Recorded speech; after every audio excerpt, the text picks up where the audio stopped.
últimas aulas, vimos que na maior parte da pré-história, as populações eram nômades. Nômades significa que elas não tinham moradia fixas. A partir do desenvolvimento da agricultura, da domesticação de animais, as comunidades se estabeleceram mais perto dos rios e se tornaram sedentárias, certo? As cheias desses rios inundavam as terras próximas, fertilizando o solo. E suas águas permitiram irrigação das plantas. Por isso, as primeiras cidades se formaram perto das grandes margens dos rios, por causa da importância da água para a agricultura e como via de transporte também, né, para pessoas e para os produtos. Vamos falar de dois grandes rios. Vamos para o próximo slide e da Mesopotâmia.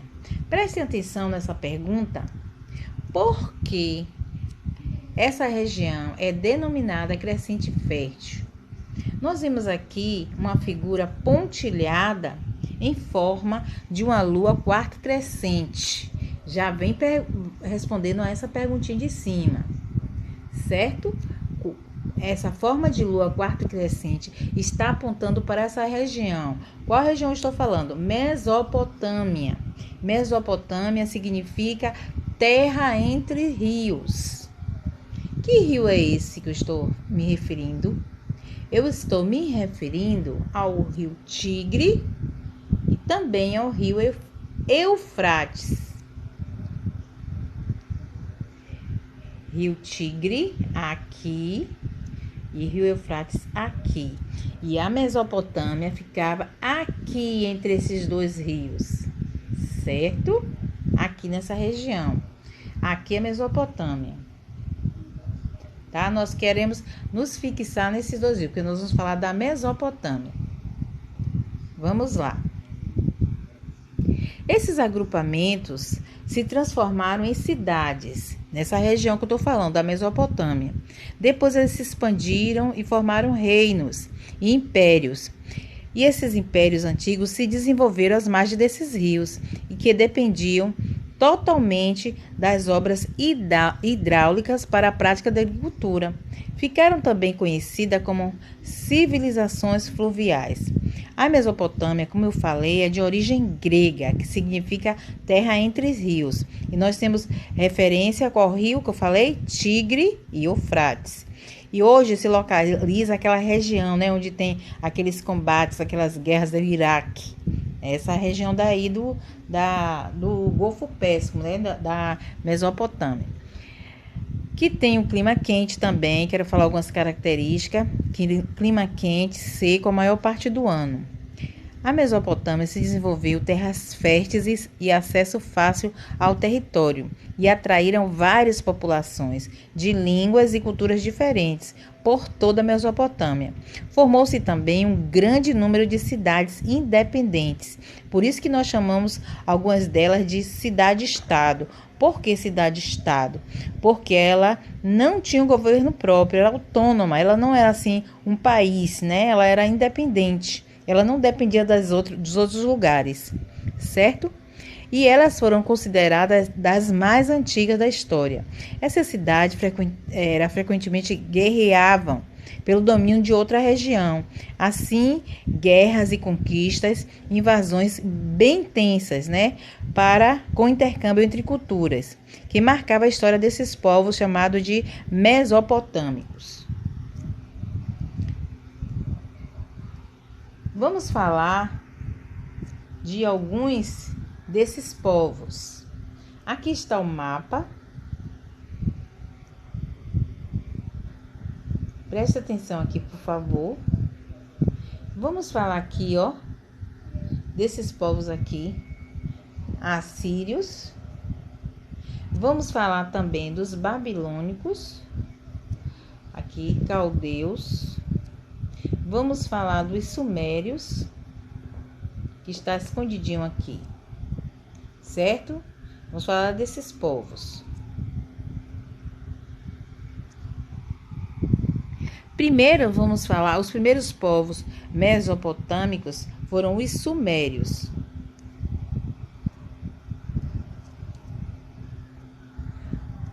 Vamos ver a lista dos sumérios.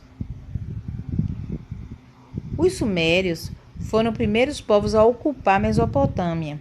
Eles estabeleceram-se ao sul, um lugar privilegiado para se ocupar, porque são zonas protegidas contra as correntes marítimas, tornando importante meio de transporte e também de embarcações, ótimo para a pesca. Então, por isso ele foi fácil as civilizações mesopotâmicas se estabelecer naquele local. Acredita-se que os sumérios tinham construído os primeiros canais de irrigação, obra que facilitavam e levava a água dos rios para áreas mais secas. E acredita-se também que eles inventaram a roda e o arado, instrumentos importantes na agricultura. A cultura deles também foi escrita, né? Nesse instante nós vamos ver a cultura dos sumérios. Vamos ver aqui, a civilização sumérica se destacou em várias áreas: organização política, cidade-estado, que eu já falei o que são cidades independentes, com próprio governo, autônoma, arquitetura, agricultura, comércio, e o calendário surgiu entre esse povo em 2.700 anos antes de Cristo. Além disso, surgiu a escrita cuneiforme, que eu vou falar sobre isso. O desenvolvimento do seu comércio garantiu a riqueza desse povo. Os sumérios eram politeístas, significa que eles adoravam vários deuses. Falamos dos sumérios, agora nós vamos falar dos acádios. Por volta de 2.200 anos antes de Cristo, os sumérios foram dominados pelos acádios, que era um povo semita, vindo da região central da Mesopotâmia. Seu líder, o Zarcão I, comandando um exército eficiente, ele foi responsável pela parte sul e central da Mesopotâmia. Ele conquistou toda essa região. Ao centralizar o poder e a administração dessas duas regiões, Zargão fundou um dos primeiros impérios da história, o Império Acádio. Ao dominar os sumérios, Zargão permitiu que os vencidos mantivessem seus costumes. Assim, algumas práticas dos sumérios foram incorporadas pelos acádios. Por causa da língua acadiana, que adotou os caracteres cuneiformes criados pelos sumérios. Olha só a arte dos acádios. Os acádios usavam artes visuais como um vetor de ideologia. Eles desenvolveram um novo estilo para selos cilíndricos, reutilizando decorações tradicionais de animais, mas organizando também em torno de inscrições, aqui em cima. Contudo, as rivalidades e lutas internas enfraqueceram o Império Acádio, que acabou não resistindo às invasões dos elamitas. Vamos ver quem agora, conseguiram vencer esse povo. Vamos falar sobre os babilônicos. Por volta de 1900 anos antes de Cristo, as regiões de Suméria e de Acádia foram invadidos e dominados pelos amoritas, povos que vinham da Arábia. Eles fundaram a cidade de Babilônia, que se tornou a capital do primeiro império babilônico. Estamos falando primeiro do primeiro império. Quando falamos do primeiro império, a gente deve ter em mente os amoritas. O rei babilônico, mais conhecido como Hammurabi, que conquistou e ficou em quase toda a Mesopotâmia durante o seu governo. Ele conquistou toda a Mesopotâmia e reuniu leis que entraram em vigor na época, que era um código que ficou conhecido como o Código de Hammurabi. Esses povos, gente, semitas, provenientes da Arábia, como eu já falei, edificaram o primeiro império babilônico e também desenvolveram um preciso relógio de sol. O principal rei foi Hammurabi e elaborou, como eu falei, o Código de Leis. A economia deles era voltada para a agricultura, a servidão coletiva e a sociedade estratificada. Já falamos sobre isso. Na sociedade que ele nascia, assim ele permanecia. Se ele nascesse escravo, ele permanecia escravo. E também tinha os escravos prisioneiros de guerra, por coordenação, então, por dívida. Vamos falar um pouco sobre esse Código Hammurabi.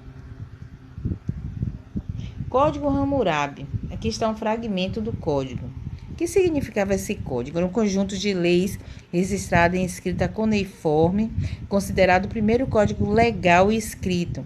Uma de suas leis mais conhecidas é a Lei de Talião, que se baseava no princípio do olho por olho, dente por dente, ou seja, o culpado deveria receber um castigo equivalente ao dano causado à vítima. Era uma lei bem dura, bem severa. Por exemplo, vamos ler aqui. Se um homem bater em seu pai, terá as mãos cortadas. Se um homem furar o olho de um homem livre, ser-lhe-á furado o olho. Se o médico tratar a ferida grave de um homem com punção de bronze, com a faca ou com outra coisa, e ele morrer, a pessoa que estava sendo tratada morrer, terá as mãos decepadas. O médico terá as mãos decepadas. Então, vamos ver outra coisa aqui, outro exemplo. Um construtor. Se um construtor fizer uma casa e essa não for bem sólida e acabar matando o dono, o construtor também deve ser morto. Então, eram leis bem rígidas, mas era um avanço, né, daquela época, porque impediu as pessoas também de fazer justiça com suas próprias mãos. Então, foi um avanço para a época. Durante o governo de Hammurabi, a Babilônia se tornou um dos maiores centros comerciais do mundo antigo. E após sua morte, muitas revoltas aconteceram, né? Revoltas populares. Cresceram e dividiu o império, facilitando assim as invasões externas. Enquanto o Império Babilônico se enfraquecia, no norte os assírios se fortaleciam. Então, é um novo povo que vem surgindo, né? Os assírios, eles se expandiram seus domínios e já havia dominado praticamente toda a Mesopotâmia. Então, os assírios desenvolveram estratégias de guerra e deles que nós vamos falar agora, dos assírios. Os assírios foram os primeiros a ter um exército organizado. Com Assurbanipal, conquistaram o Egito. Aqui está o exército dos assírios. Eles desenvolveram estratégias de guerra e armas muito eficientes, que foram essenciais no processo de expansão de seus territórios, como vários outros impérios da antiguidade.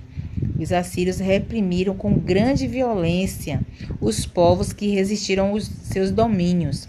Eles ficaram conhecidos como os povos que tinham mais crueldade, mais violência, porque eles sobreviviam da guerra, né? Eles dominavam o território assim. E aí eles desenvolveram tática e armas de guerra e transformavam a guerra em uma fonte de obtenção de riquezas, que era dada dos vencidos, né? E eles eram muito conhecidos pela crueldade, porque eles cortavam os dedos dos prisioneiros, as orelhas, para poder desencorajar a resistência e abalar a moral do inimigo. Contudo, com tanta violência, né?